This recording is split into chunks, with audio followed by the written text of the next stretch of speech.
So I've got 2 sheets of parchment paper. These are 16 by 12 inch sheets. Now we're using a 9-inch parchment, easy. And now a little bit of water. Again, we're making these pieces of paper a bit more supple, but also, this is going to go into our pan, just like this. So I'm just going to press into the corners here. All right, I do need to trim some excess here. We want about 1 inch outside of.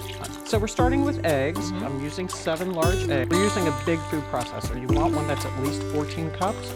Again, this makes a lot of batter. So all the eggs, 7 large, goes right in there, as well as 2 cups. That's 14 ounces of granulated sugar. And pale.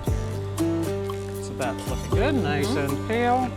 We're going to add some more richness of heavy cream, and it does look rather thick, but that's like a while to take the chill out. And sometimes add this in to my food processor. The ingredient we have here is 1/4 cup of all-purpose flour. Finally, the main ingredients. the cheese.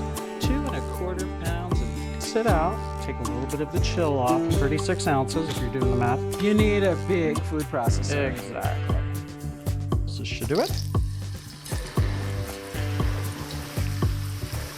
Definitely not smooth. You got a lot of lumpiness in there. Kind of looks like a mistake at this point. Work into the batter. All right. So luxurious. I guess, really, it's all about the cream cheese. That little bit of heavy cream. That is the flavor. This goes into our prepared pan. Nice and full. So the crinkles on the parchment on the side, that's going to show. Beautifully rustic. Ooh, I see some bubbles coming up.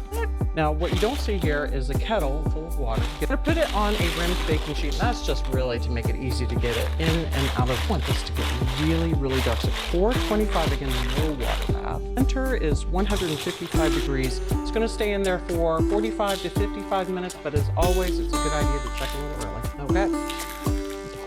Oh, my goodness. Oh, wow. Oh, wow is right. That cake got a good suntan. Yes, nice, deeply caramelized color. Now I do want to give it a little wiggle. Oh, look at that, just a little bit. Well, it looks like the top. I'm dying to see the texture on the inside. Oh.